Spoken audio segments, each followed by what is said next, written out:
Hello, welcome back to Story Motor. I'm Vern. Today's story is Why Weep? You probably heard the Bible verse that states, raise up a child in the way that he should go, so when he is old, he won't depart from it. Easy, right? Not exactly. A temper tantrum from a toddler or a pushback sass from a defiant teen can be a battle of wills, and the outcome is uncertain. In my opinion, this Bible verse is instructive. It does not promise, it does not guarantee, it does not warn.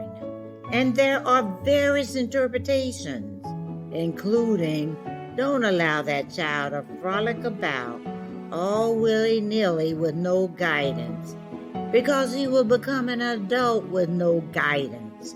No one parents perfectly, we all know that.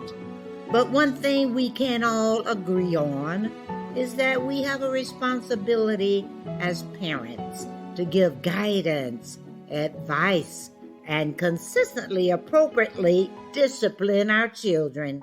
This old Aesop Fable tells us how a child can go astray when left to his own understandings. Many years ago, there was once a little boy who was rude and disobedient to his mom and aunt who he lived with. He never listened to them. When they told him to do something, he always did the opposite. If they told him to turn right, he turned left.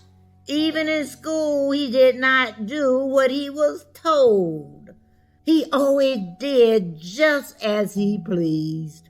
One day, this little boy went to school and saw his friend with an action toy that he wanted for himself. He asked his friend if he could play with it.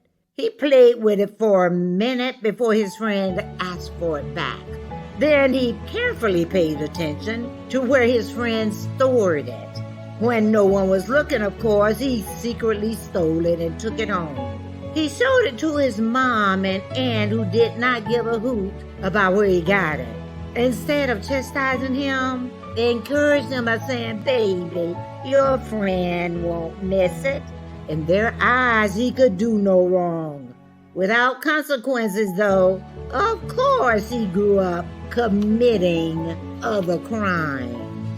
Well, finally, as an adult, he was caught robbing a bank. He went to jail and was sent to prison.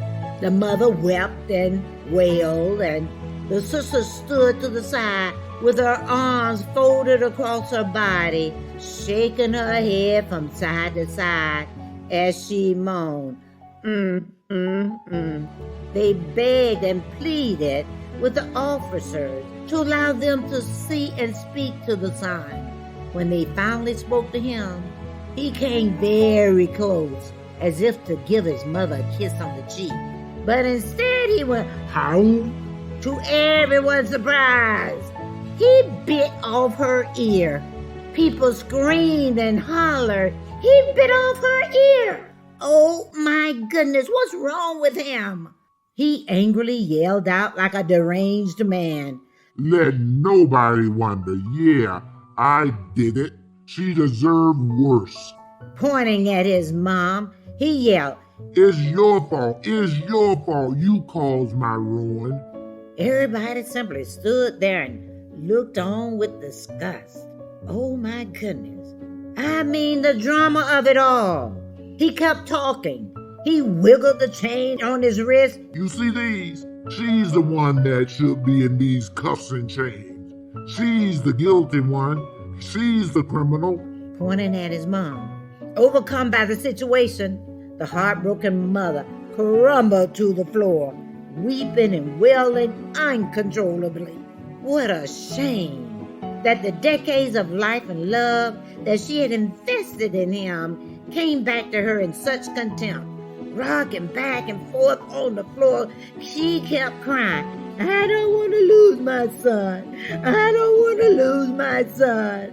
Obviously, she had no capacity to see the blessing in the present reality. Her love for him was blinding and kept her from seeing that choices come with consequences. that he could get help by feeling the weight of his consequences finally. Oftentimes, we are not helping by rescuing. We are enabling. Mysteriously, an unknown man stepped out from the crowd and in a soft, comforting voice asked, "Mama, why are you weeping?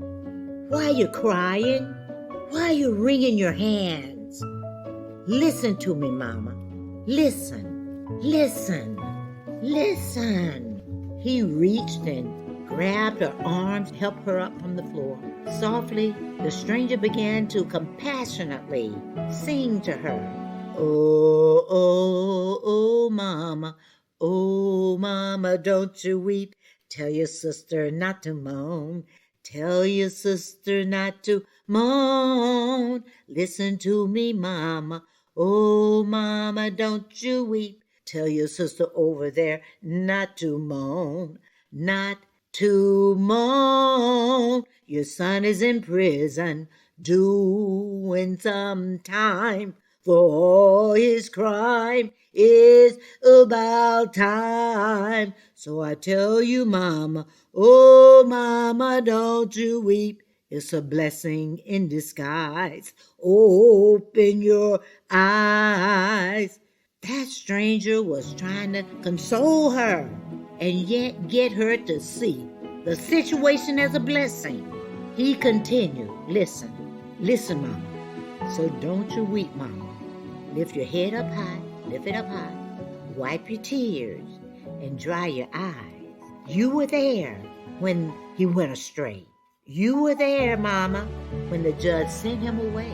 So don't weep now, nor despair, but look at the reality of what got him there. Now listen, Mama. If you could, you surely would, yes you would, stand in front, right there where your son stood. You would take his place with disgrace. So, oh, Mama, don't you weep, and tell your sister not to moan. Tell your sister not to moan now." Still sniffling, the mom said, "But I accept my responsibility for supporting his wicked ways. I apologize to myself and my son for not giving guidance and boundaries. But I'll continuously fight for my son. I know that consequences will not be erased. I know that. But he can start again." The man responded, "Mom, it is okay to be full of hope. It's okay. But don't give words to the situation. Give good models, good examples." The mom said, "I'm gonna make amends with my son so that we can both start again." She lifted her head and looked the stranger directly in the eyes and said, very confidently and sternly, "I don't want to lose my son." The man responded, "Mom, sometimes you have to lose to win." Mom, let me tell you a story. I know a mother who did it differently. She guided her son by warning him about the difficulties and dangers he could face throughout life. She also encouraged him to have determination and perseverance even when he feels like quitting. This is what she told her son. "Well, son, I tell you, life for me ain't been no crystal stair. It's had cracks in it and splinters and boards torn up and places with no carpet on the floor, bare. But all the time I's been a-climbing on and reaching landings and turning corners and sometimes going in the dark where there ain't been no light. So, boy, don't you turn back. Don't you sit down on the steps 'cause you find it kind of hard. Don't you fall now. But I's still going, honey. I's still climbing. And life for me ain't been no crystal stair." Mother to Son by Langston Hughes. Listen to me, Mom. You cannot change your situation unless you hear. Children are either made or marred by their rearing.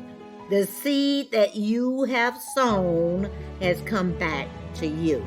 It may be hard to hear it. It may be hard to accept it.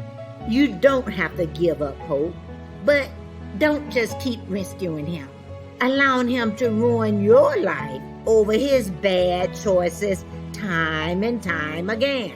And encourage him with not just words, but give good models to guide him to serve the common good, which involves your good as well. He told her, Einstein once said, "The world is a dangerous place, not because of those who do evil, but because of those who just sit back, look on, and do nothing." The man turned and walked away. And that is the end of that. We will say more for another day. Why weep? Why weep? Thank you for stopping by and listening to my story. Come back as often as you like. I'll be happy to have you. Goodbye for now.